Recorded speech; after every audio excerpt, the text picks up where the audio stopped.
गुरु मंत्र पर विश्वास करना क्यों जरूरी है?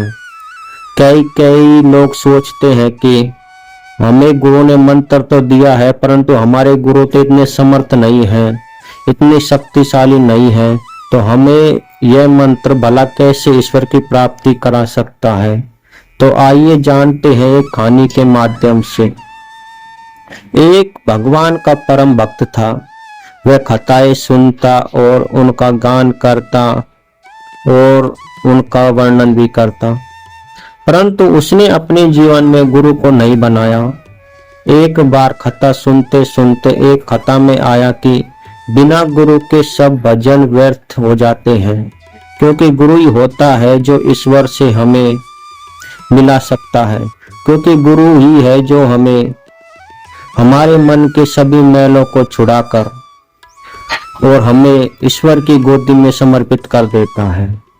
तो उस भक्त के मन में भी आया कि मुझे भी गुरु बनाना चाहिए, परंतु मैं गुरु बनाऊं किसे? तभी वह वृंदावन की ओर जाता है और वह कहता जाता है कि मुझे गुरु बनाना है। उसके शरीर पर बहुत सारे सोने के आभूषण भी थे, क्योंकि वह धनी परिवार से था। एक चोर ने यह बात सुन ली। उसने सोचा कि इस व्यक्ति को ठगने का सिर्फ यही एक उपाय है। तभी वह चोर उसके सामने आता है और कहता है कि हे बालक, क्या तुम गुरु बनाने के लिए निकले हो? इस संसार में मुझसे बड़ा गुरु तुम्हें कोई नहीं मिल सकता। तभी वह भगवान का सरल भक्त सोचता है कि शायद भगवान ने ही मुझे गुरु भेजा है। वह सच्ची श्रद्धा से उस चोर को गुरु बना लेता है। चोर कहता है कि तुम अपने शरीर के सभी आभूषण यहाँ पर धर दो, सिर्फ अपने शरीर पर एक लंगोटी बांध लो और इस यमुना नदी में कूद जाओ। जब तक मैं तुमसे ना कहूं तब तक तुम इस यमुना नदी से बाहर मत निकलना। चोर का शिष्य भी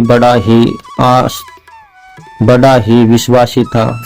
उसने अपने गुरु के कहे अनुसार यमुना नदी में उतर गया और सभी आभूषण उस चोर के पास रख दिए और कहा कि तुम इस यमुना नदी में उतरकर राधे राधे का जाप करते रहना। वह शिष्य भी यमुना नदी में उतरकर राधे राधे का जाप करने लगा और कहा कि जब तक मैं तुमसे ना कहूं तब तक तुम इस यमुना नदी से बाहर मत निकलना और ना ही अपनी आंखें खोलना। अपने गुरु की ऐसी बात सुनकर वह सरल भक्त उस यमुना नदी में कमर कमर तक पानी था, उसमें रहकर आंख बंद कर राधा रानी का नाम जपने लगा। चोर को तो यह मौका बहुत ही अच्छा लगा।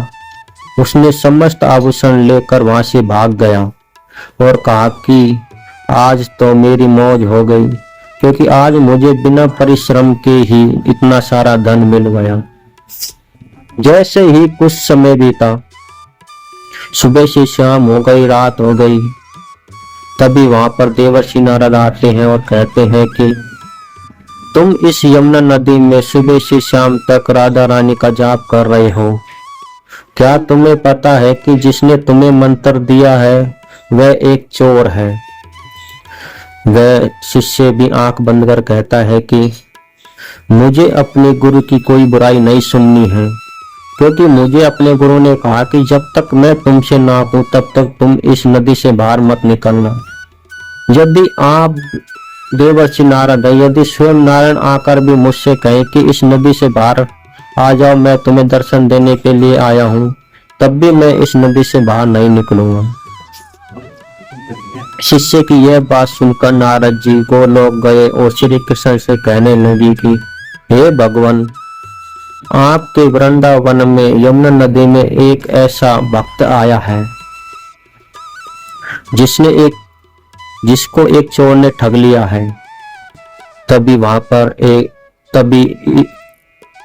नारद जी की बात सुनकर श्री कृष्ण उसके सामने आते हैं और राधा रानी भी उसके सामने आती है। तभी उस भक्त से कहते हैं कि हे भक्त, हम तुम्हारी भक्ति से प्रसन्न हो गए। मैं स्वयं नारायण और स्वयं श्री कृष्ण और राधा रानी तुम्हारे सामने आ गए। तुम अपनी आंखें खोलो और इस नदी से बाहर निकल आओ, क्योंकि जिसने तुम्हें ठगा है वह एक चोर है। परंतु तुम्हारी सच्ची आस्था से मैं बहुत प्रसन्न हूँ, इसलिए तुम इस नदी से बाहर आ जाओ। शिष्य भी बहुत ही विश्वासी था। उसने कहा कि जब तक मेरा गुरु आकर मुझसे नहीं कहेगा कि तुम अपनी आंखें खोलो और इस नदी से बाहर निकल जाओ, तब तक मैं इस नदी से बाहर नहीं निकलूंगा। भगवान की भी मजबूरी हो गई, क्योंकि वह भक्त को दर्शन दिए बिना यहाँ से जा नहीं सकते और उसका चोर का पता नहीं वो कहाँ पर चोरी कर रहा होगा। तभी भगवान नारद जी से कहते हैं कि हे नारद जी, जाकर पता लगाओ कि वो कहाँ पर ताल बेल बैठा रहा है। तभी नारद जी जाते हैं और उस चोर को एक घर में चोरी करता हुआ पकड़ लेते हैं और कहते हैं कि हे गुरुदेव, आप तो बहुत ही बड़े गुरुदेव हो। आपने एक भक्त को यमुना में खड़ा होकर तपस्या करने के लिए छोड़ दिया और आप यहाँ पर दूसरों की घरों की तपस्या कर रहे हैं। तभी वह गुरुवर कहता है कि मैंने तो सिर्फ सोने के आभूषणों के लिए यह सब किया था। हाँ, ये तो ठीक है, परंतु वह तुम्हारा इतना बड़ा शिष्य बन गया है कि स्वयं नारायण और राधा रानी उसके सामने खड़े होते हुए भी वह अपनी आंख नहीं खोल रहा है और यमुना नदी से बाहर नहीं आ रहा है। तभी इतनी बात सुनकर चोर की आंखों में भी आंसू आने लग गए और वह भागता भागता उस यमुना नदी के पास जाता है और अपने शिष्य से कहता है कि हे शिष्य, मैं तुम्हारे सामने आ गया हूँ, तुम आंखें खोलो और इस नदी से बाहर आ जाओ। अपने गुरु की बात सुनकर वह शिष्य अपनी आंखें खोलता है और नदी से बाहर आ जाता है। नदी से बाहर आते ही सर्वप्रथम वह अपने गुरु को प्रणाम करता है और कहता है कि हे गुरुदेव, आज आपके इस मंत्र की वजह से ही मैंने आज देवर्षि नारद और स्वयं श्री कृष्ण और राधा रानी को प्राप्त कर लिया है। यह सब आपके सामर्थ्य का ही परिणाम है। तभी चोर कहता है कि मुझ में कोई ऐसा सामर्थ्य नहीं है जिसके कारण तुमने ईश्वर को प्राप्त किया है। यह तो तुम्हारी गुरु मंत्र के प्रति सच्ची श्रद्धा के कारण ही संभव हो पाया है, क्योंकि जो कोई भी गुरु मंत्र पर सच्ची श्रद्धा रखता है उसको भगवान की प्राप्ति अवश्य ही होती है, चाहे हमारा गुरु कैसा भी हो।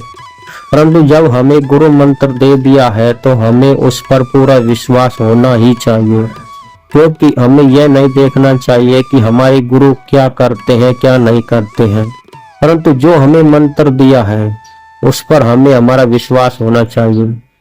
जब एक भक्त चोर को गुरु बनाकर भगवान की प्राप्ति कर सकता है तो फिर तुम अपने गुरु मंत्र पर विश्वास कर गुरु भगवान की प्राप्ति क्यों नहीं कर सकते? क्योंकि कली काल में गुरु मंत्र पर विश्वास करना बहुत ही कठिन हो गया है, क्योंकि गुरु मंत्र लेने वाले सोचते हैं कि हमारा गुरु इतना सामर्थ्य शक्तिशाली नहीं है कि हमें भगवान की प्राप्ति करा सकते, बल्कि ये नहीं सोचते कि हमें इतनी आस्था और विश्वास नहीं है कि हम गुरु मंत्र के बल पर भगवान की प्राप्ति कर सकते हैं।